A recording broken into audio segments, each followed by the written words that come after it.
In managing research in any area of life, it is imperative to employ procedures to collect data and analyze it. When viewed in that perspective, it is referred to as research methodology. Research methodology is a critical decision in the whole process of an individual's research.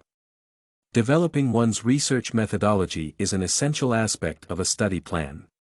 A researcher can use several methodologies to conduct a study, but this paper discusses three common types: qualitative, quantitative, and mixed method.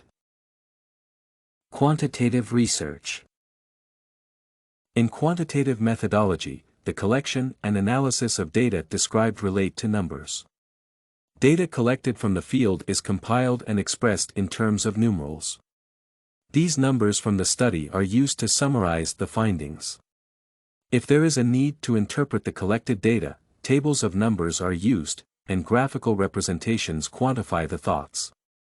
Given the case scenario of Mr. Neal's conditions, the first description about the age, the size of his family, and regularity of his exercise ratify the sample case of a quantitative research method.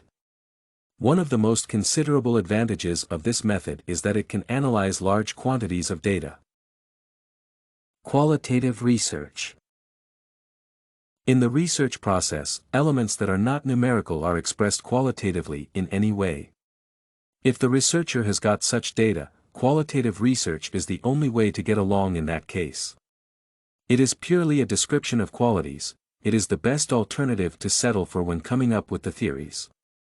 In Mr. Neal's case, we consider the second part of the routine description as a qualitative research method that theoretically explains his condition without numerically standardizing it. It works best when using small data, and it is not easy to standardize large quantities of data. Mixed research. Mixed research is a combination of both quantitative research and qualitative research whereby both qualities and numerals are used to collect and analyze the data. In our case study of Mr. Neal's situation, mixed research can be used to investigate the mobilization case, which involves walking and needs two people to help him with mobility. Mixed research has immense promise for establishing new approaches for appreciating the complexities and implications of social experience and enhancing people's ability to explain and generalize social experiences. It is, however, more challenging to carry out since collecting, analyzing data, and interpreting the results may need more experience than utilizing a single approach. This and many other essays are available at studycorgi.com.